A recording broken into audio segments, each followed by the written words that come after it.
Μύθος νούμερο 4. Έχεις βάλει νοικιαστή μέσα που καλύπτει τη δόση σου και θεωρείς ότι είσαι σίγουρα κερδισμένο. Περισσότερες φορές αγοράζουμε ένα κίνητο, βάζουμε ένα μισθωτή, καλύπτει τη δόση του δανείου με το μίσθωμα και τότε λέμε έχουμε κάνει μια καταπληκτική επένδυση. Μήπως όμως τα πράγματα δεν είναι έτσι?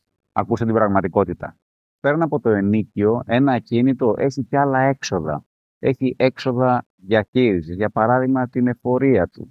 Η εφορία που έχει να κάνει με το έμφυα και την εφορία που έχει να κάνει με το φόρο εισοδήματος. Αυτά πρέπει σίγουρα να τα υπολογίσεις. Επιπλέον, έχει έξοδα επισκευών. Όταν πάει κάτι στραβά, τον ιδιοκτήτη επιβαρύνουν.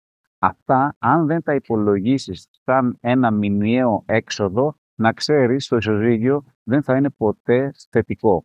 Αν θέλεις να είσαι κερδισμένος, βάλ τα όλα στην εξίσωση και κάνε τη σωστή επιλογή.